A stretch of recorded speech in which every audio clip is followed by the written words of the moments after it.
So yeah, I thought I'd make a video of me assembling this and assembling the Maru Nano Cube. So something interesting that I've noticed with this puzzle, and that is all the way around the equator you don't actually have any screws.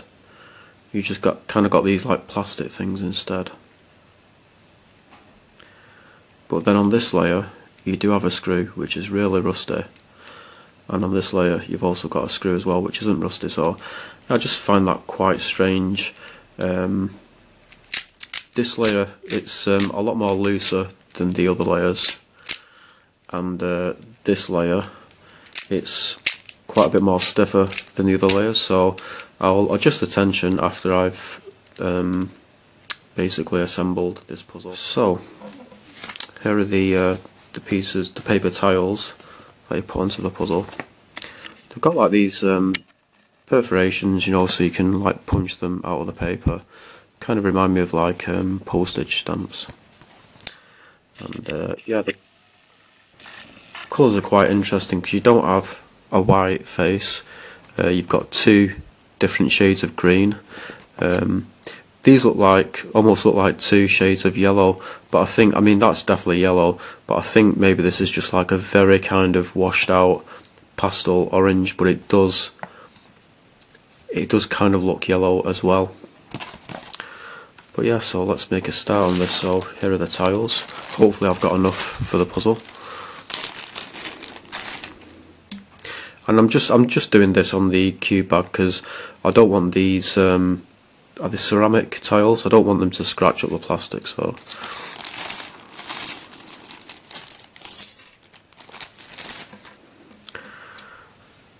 I'll just give you a close-up look of a tile.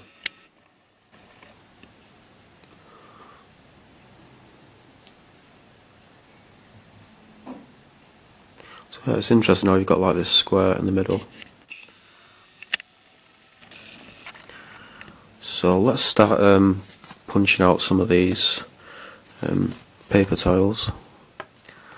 So let's start popping out these light green tiles.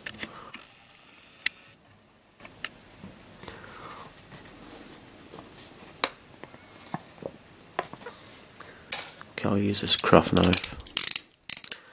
It's a bit difficult just trying to get them out with your hands, so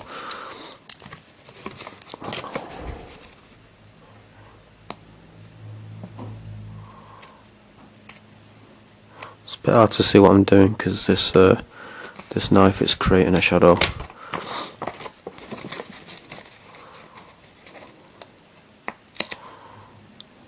I'm doing this from behind the camera as well.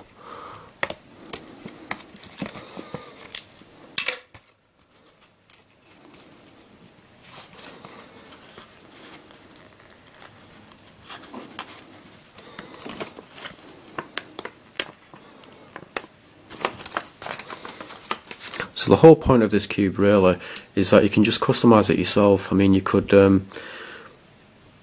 get some different coloured pieces of paper with, you know, that are shades that you might prefer over these ones, and just cut out your own squares and put them into the puzzle. Or you could cut squares out of a picture to make the 3x3 into a picture cube. Okay, so while cutting these tiles out, I've realised that if you did actually want a white face, all you'd have to do is to just turn one set of the tiles over, and there you've got your white face because the tiles are white on the other side. So I've come up with a fast, effective method of taking these tiles out of the paper. What I'll do is I'll put the sheet onto my knee, I'll put my hand onto the sheet like that, and then I'll hold the other end of the sheet with this hand and I'll pull so it creates tension. And then all I'll do is I'll just go along the perforated lines this way, and then once I've done that I'll turn it around and go along the perforated lines this way.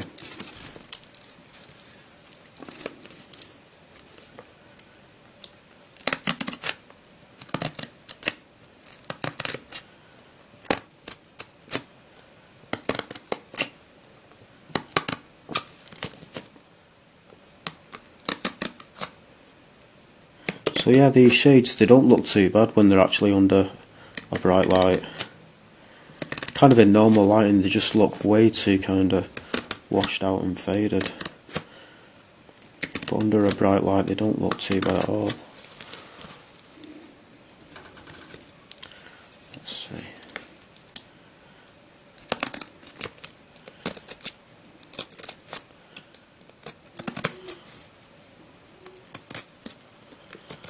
So now I'll just pop these out of the piece of paper.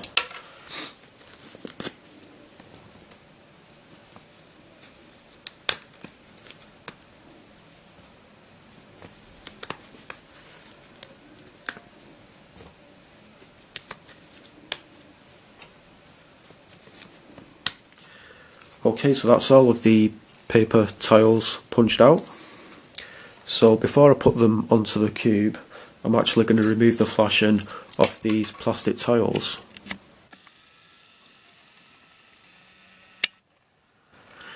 Not only does it not look that good, but it actually makes it much more difficult for me to put these tiles into the puzzle because the flashing gets in the way.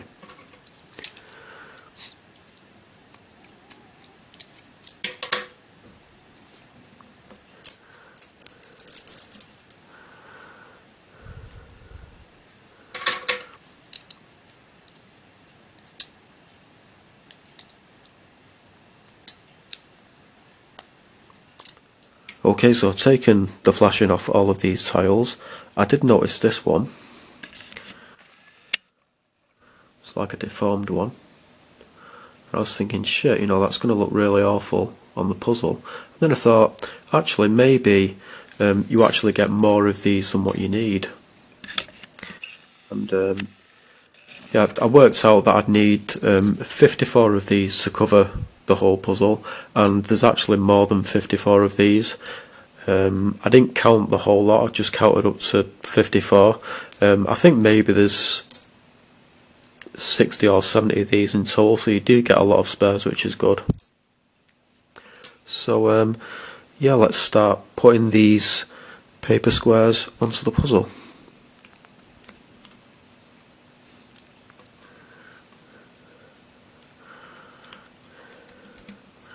Let's try and adjust this lighting actually, because I'm creating a big shadow over the puzzle. See if that's any better.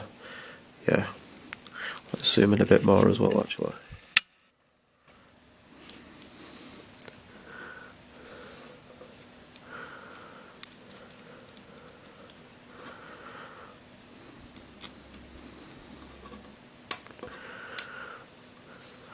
I did actually try taking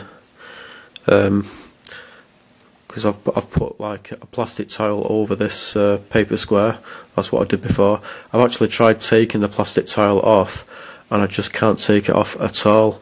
So maybe this is just kind of like a one-time kind of deal. Like once you put the plastic tiles onto the puzzle, that's it, you can't take them off.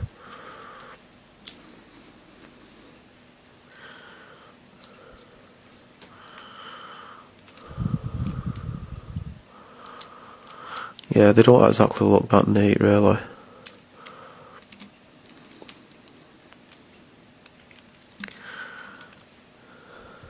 So let's start putting these onto the puzzle.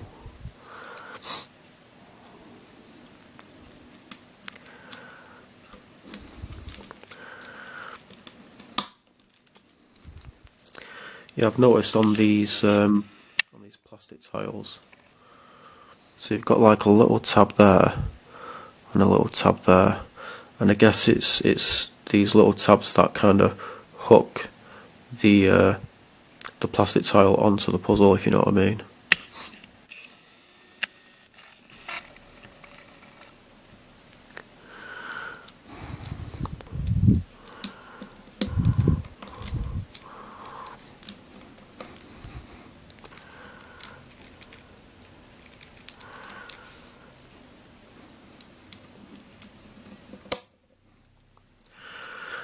Alright, just one more phase to go.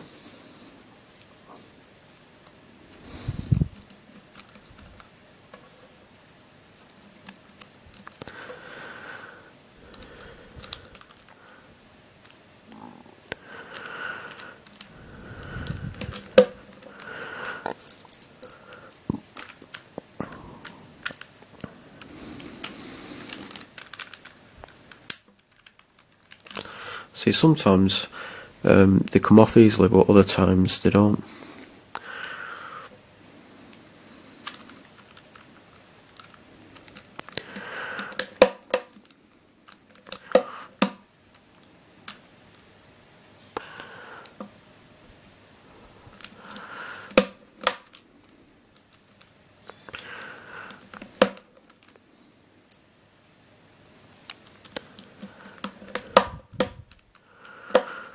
Not sure why that won't fit on. There we go.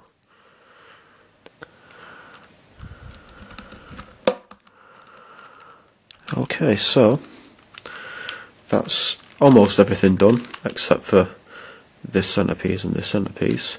I'll now adjust the tension. The reason why I wanted to put these coloured pieces of paper on it first before adjusting the tension is because when there's no colours on the puzzle, when you try spinning a layer, it's hard to know exactly how far it's moved if everything looks the same. Whereas now that it's coloured, I can see I've got red air, so if I do that, I can see the red has moved to air, so I can see how much it's moved, if you know what I mean.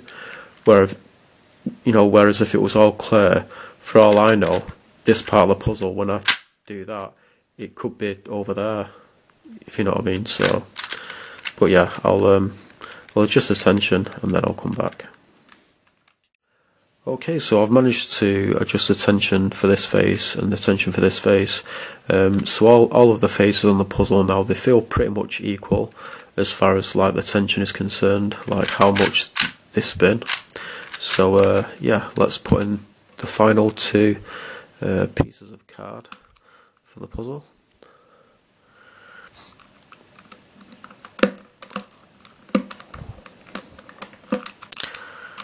For some reason this plastic piece won't go in. There we go.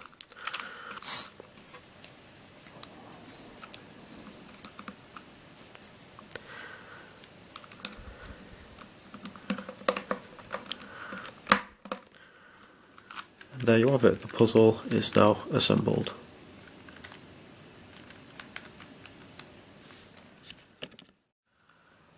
Okay, so let's assemble the Maru Nano Cube.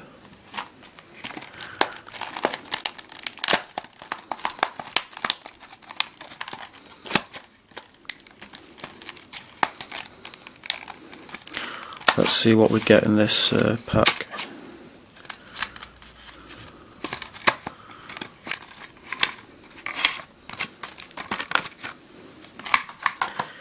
Okay, so we get some tweezers.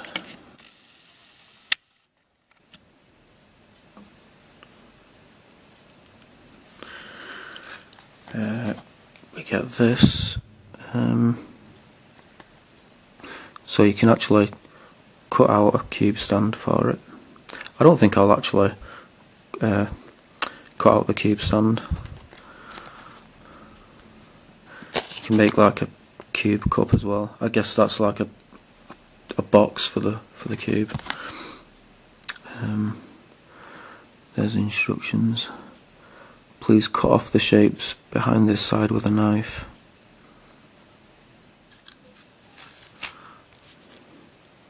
So you get this chain on this bag for some reason, and the Ziploc bag.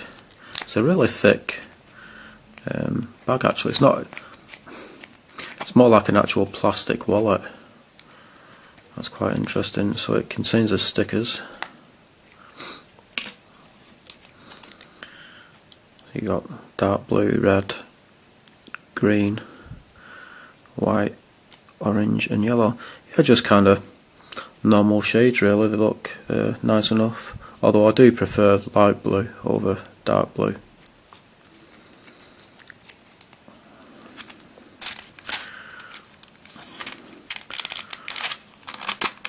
And these are all the pieces.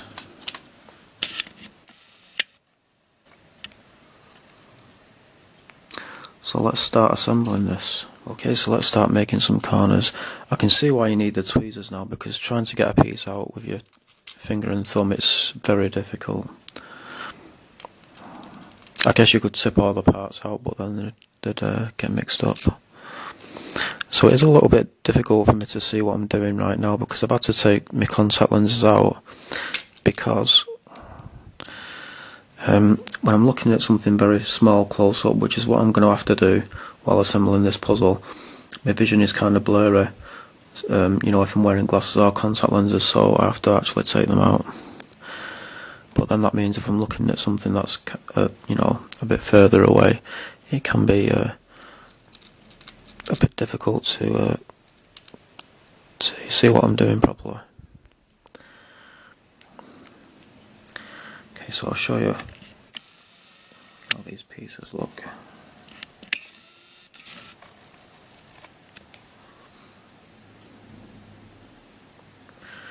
Yeah, this little plastic bit on it looks like it could easily snap off. So let's snap these two pieces together.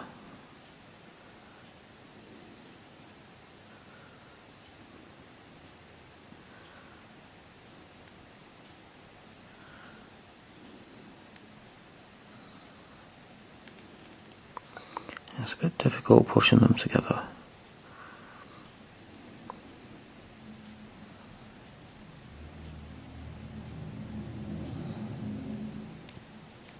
There we go, you do have to use quite a lot of force. So there is one corner piece.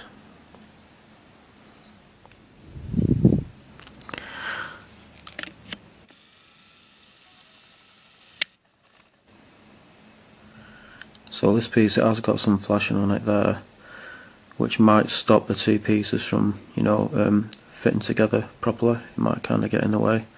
So I'll just take that off with my craft knife.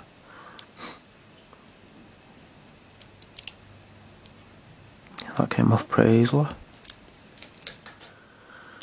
Yeah, these bits are so small and fiddly, it's very easy to drop them.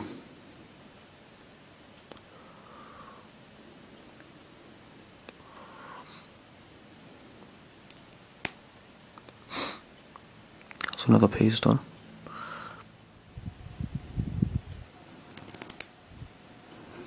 So let's see how many corners we've got. 1, 2, 3, 4, 5, 6, 7, 8. Let's make up the edges now.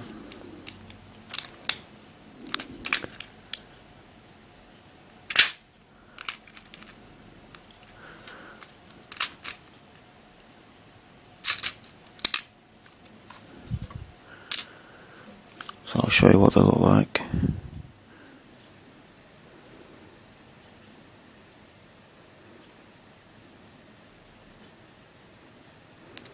So let's snap these two pieces together.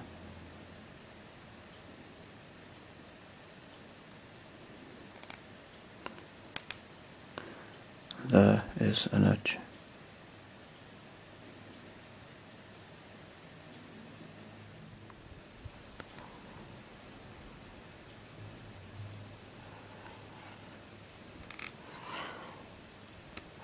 Okay, so that's all of the edges assembled.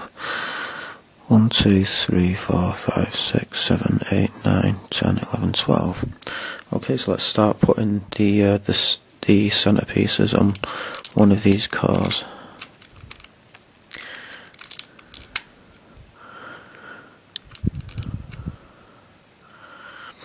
I'll give you a close-up look at it. So that is how the core looks.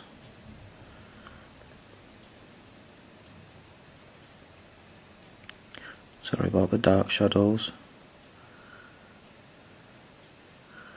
But yeah, you're not going to be able to tension this cube. This is what one of the centre pieces look like.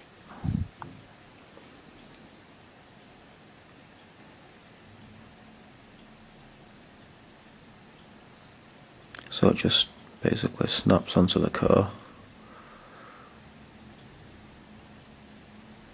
Just trying to get this at an angle where the light is shining on it properly.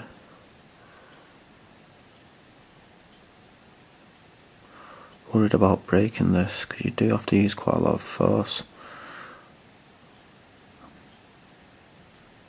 I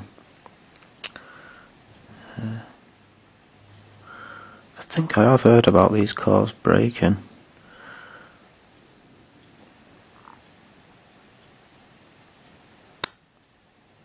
There we go.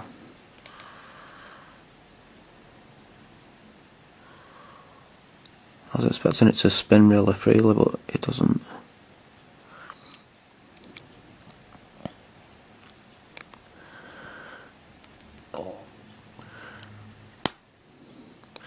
Yeah, you've got to use so much force to get these centerpieces onto the car.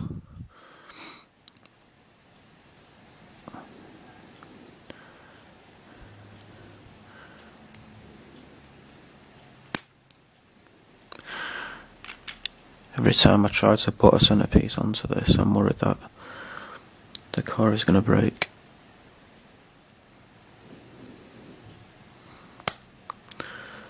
And that is the car now fully assembled. Well, I've not assembled the car. I've put the centerpieces onto the car. So now let's assemble the puzzle.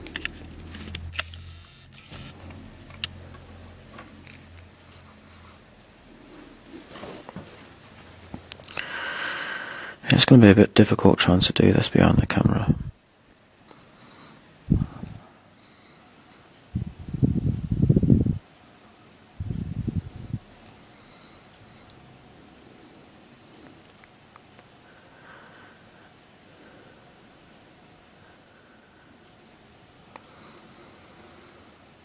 So now for the corners.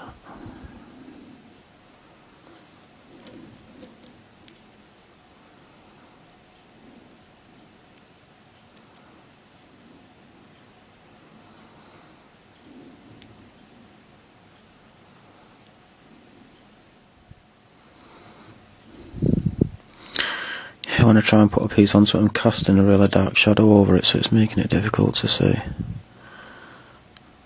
Let's try and get this lamp more overhead, maybe that will work a bit.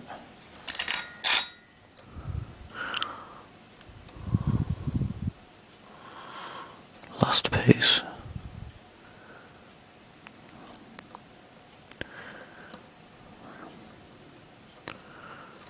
Oh God.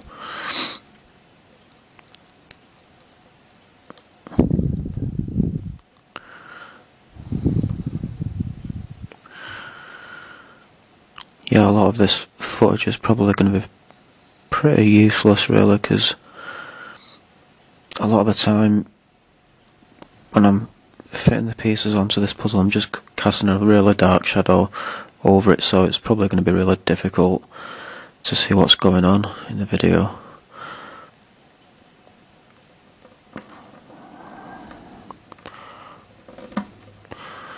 And there you have it, the cube is now assembled.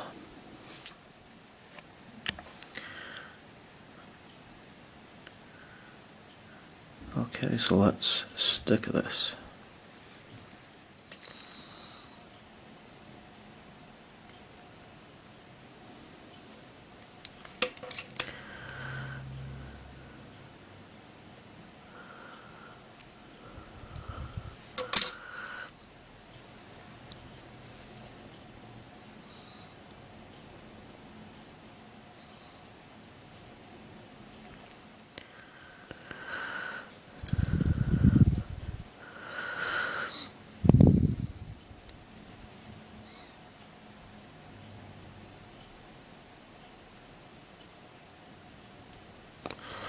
It's difficult to see if I'm even getting these stickers centered properly. Yeah, I think that's alright.